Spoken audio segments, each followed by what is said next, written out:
भगवते वासुदेवाय। ओम नमो भगवते वासुदेवाय। ओम नमो भगवते वासुदेवाय। नारायणं नमस्कृत्य नरं चैव नरोत्तमः देवीं सरस्वतीं व्यासं ततो जयमुदीरयेत्। नष्टप्रायेषु भद्रेषु नित्यं भागवत सेवया भगवती उत्तमा श्लोके भक्तिर्भवति नैष्ठिकी। Hare Krishna. So we will continue to read um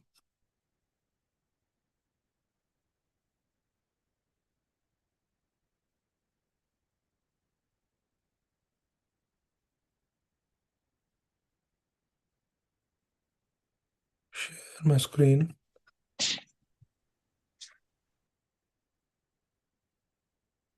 At the conclusion of this meeting, Sri Ramananda Roy was advised by the Lord to retire from service and come to Puri so that they could live together and relish a transcendental relationship.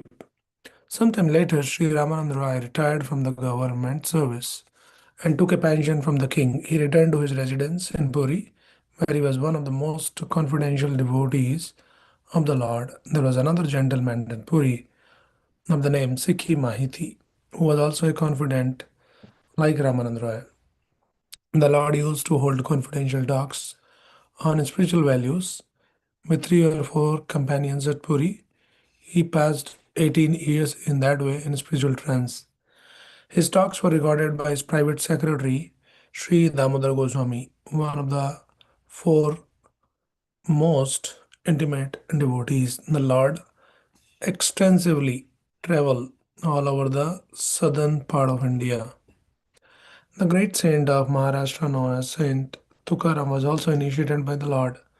Saint Tukaram, after initiation by the Lord, overflooded the whole of the Maharashtra province with the Sankirtan movement.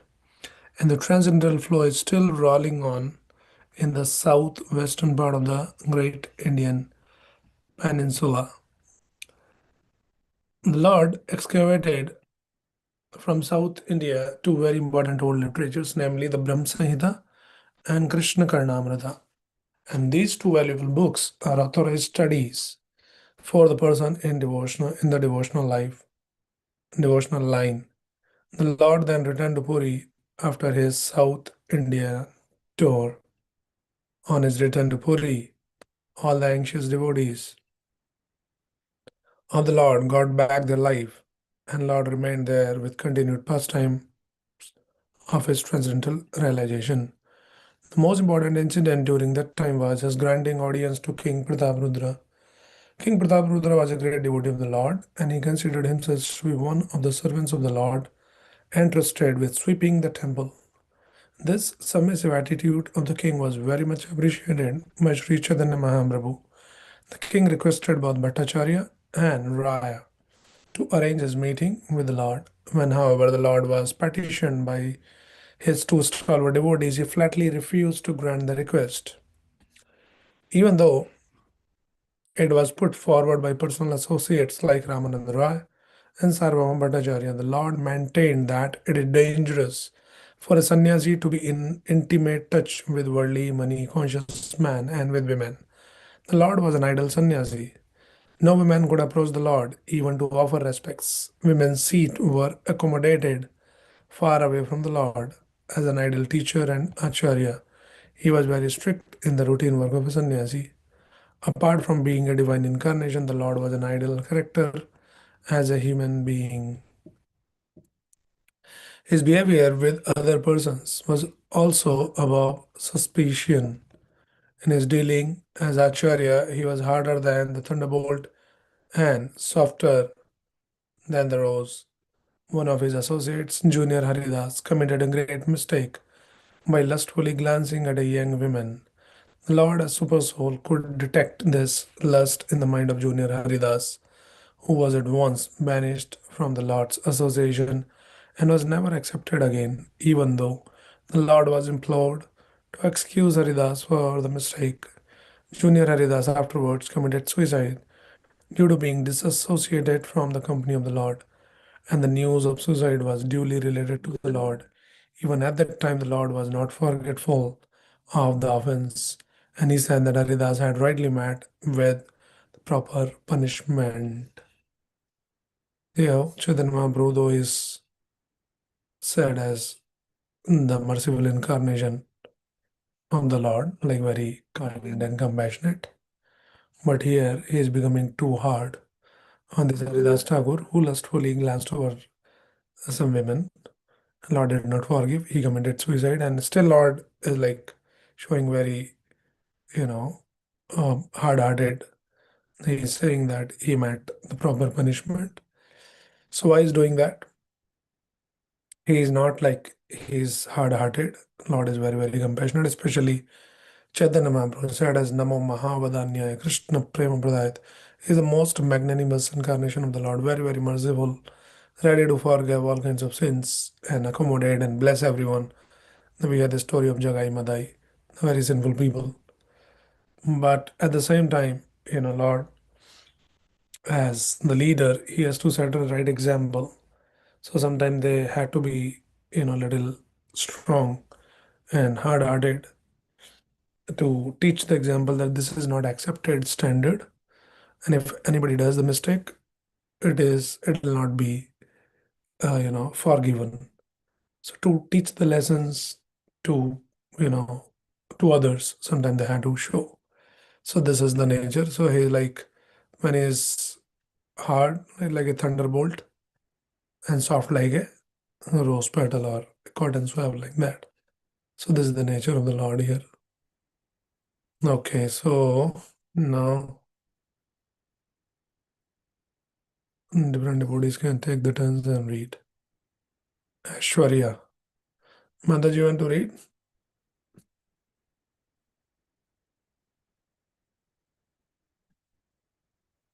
No, Okay. thank you. You're reading or no? You say no? No, thank you. Yeah, no problem. Hashimji, you can read. Next. On the principles of the renounced order of life and discipline, the Lord knew no compromise, and therefore, even though he knew that the king was a great devotee, he refused to see the king, only because the king was a dollar and cent man. By this example, the Lord wanted to emphasize the proper behavior of a transcendentalist. A transcendentalist has nothing to do with women and money. He must always refrain from such intimate relations. The king was, however, favored by the Lord by the expert arrangement of the devotees. This means that the beloved devotee of the Lord can favor a neophyte more liberally than the Lord. Pure devotees, therefore, never commit an offense at the feet of another pure devotee. An offense at the lotus feet of the Lord is sometimes excused by the merciful Lord, but an offense at the feet of a devotee is very dangerous for one who actually wants to make progress in devotional service. Okay, very important point here. Hmm. So Lord is setting an example because he's a sannyasi and there is a strict standard for a sannyasi that sannyasi should never come close to a materialistic man who is interested in money and like that and women. So these are the rules for the sannyasi. So it is not the discrimination that earlier we read. Lord will not allow any women to come even closer. They can't even come to offer respects. So to all these modern minds, it might sound like, oh, why there's so much of discrimination? Why, the women are treated like that? But it is not a discrimination. This is the standard for a sannyasi that he has to follow. It is just like, if you tell someone that, hey, don't even go close to that fire. Don't even try to touch the fire. And somebody make, the argument, oh, why you are, being so, why you're discriminating so much? You're touching everything. Why you're not touching fire? Why you're becoming like racist? Discrimination. So it will be like a foolish, argument. So something which is dangerous, it is always advised that we stay away. So for sannyasi, especially the renounced order, so sannyasi should always stay away from materialistic man and the women like that. So Chaitanya Mahaprabhu, by his example, is teaching all of that. Mm. And another thing is coming here is that one should be very, very careful about finding a devotee, a Vaishnava. You know, it is said that if somebody commit an offense to the Lord can easily still forgive that offense. But the offense committed to a devotee of the Lord doesn't, Lord take it very seriously. He doesn't forgive. It's like Prabhupada gives the example, like, a rich man, a very powerful man. If somebody does some offense, he might ignore that. He says, just forget it, yeah, I don't care. But if somebody try to harm the small child of a powerful man and rich man, then he'll take it very seriously. He'll teach him a nice lesson, so like that. So Lord, take it very seriously. It's very, very dangerous thing to commit an offense at the feet of devotee. That is why, there is always a protocol, there is always a maryada that when we associate with devotees, and then how do we behave, how do we talk, what do we talk, and all of those things. Sometimes devotees may not, um, they may not conduct themselves as like something, they don't want to, and they don't do that, and that like holier than thou kind of attitude. Oh no, we are special, just maintain some distance and just treat us like something special. The devotee may not do all that, but then they might be very casual, very friendly, so that people feel connected and all of that. But then we should be very, very careful that we don't take the things for granted just because somebody's trying to be a little more friendly and something like that. There is always, yeah, we can be friendly, we can be, friend to the devotees also, but then there is always a maryada, there is always a boundary, and one should not try to cross the boundary, and then that brings some familiarity, and then familiarity breeds contempt, and then we start taking the things for granted, and then it will lead to some kind of an offense.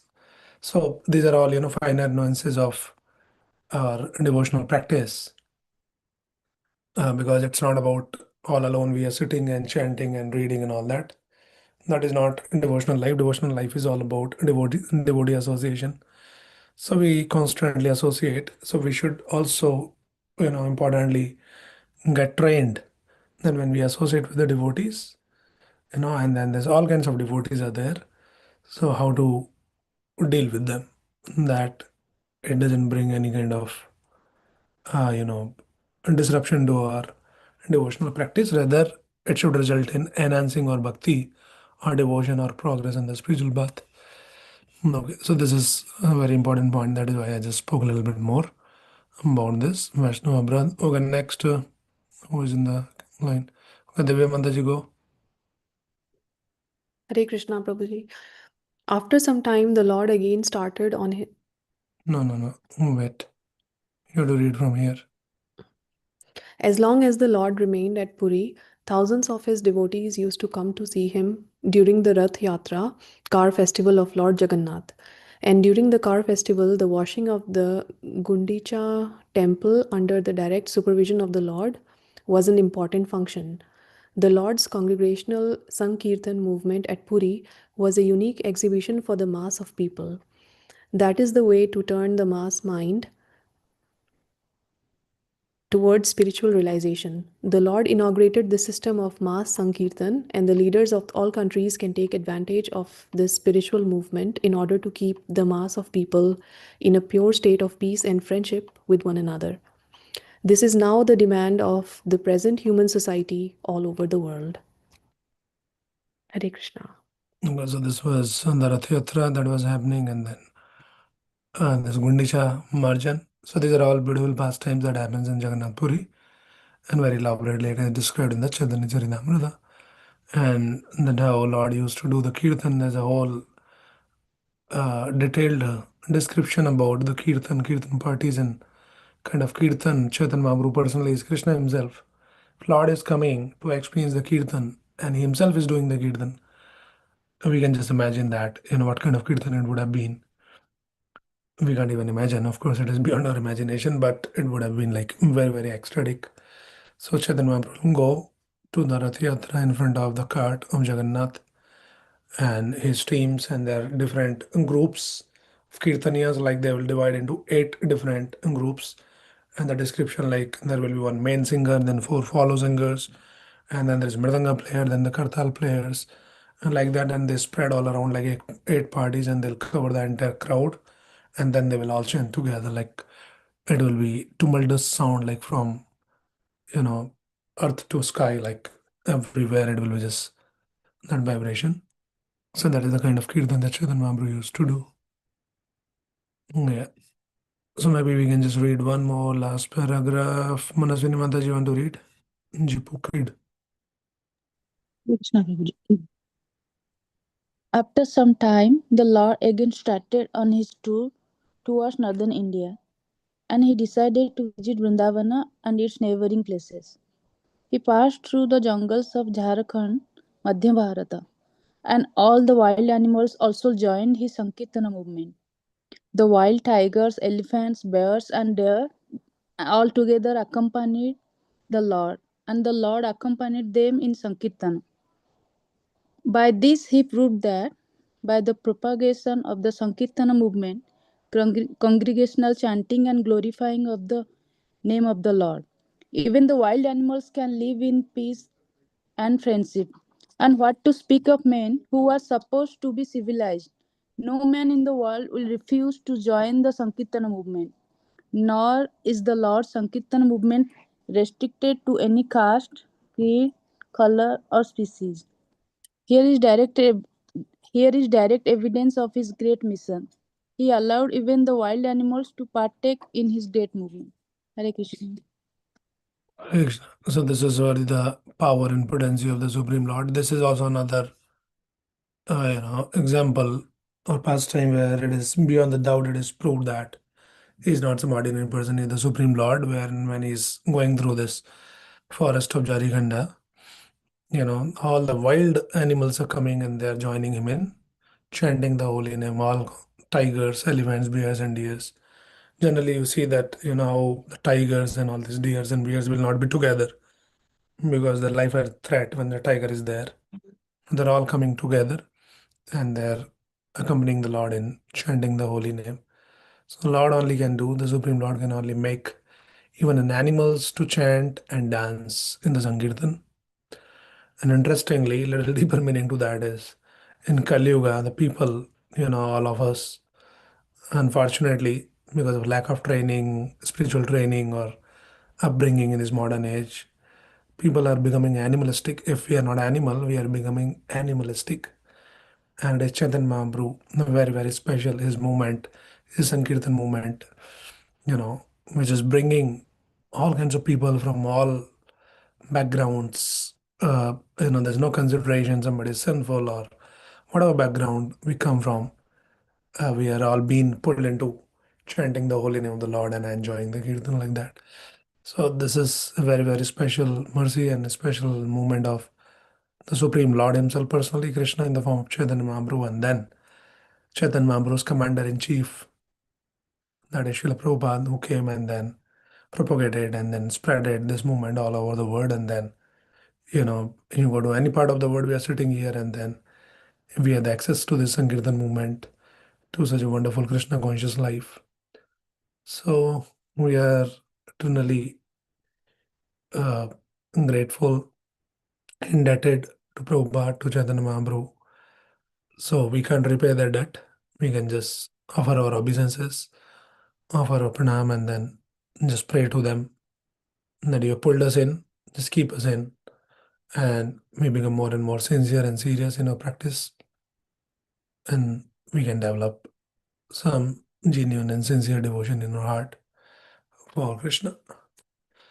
Hare Krishna. Anybody has any quick question or any comment?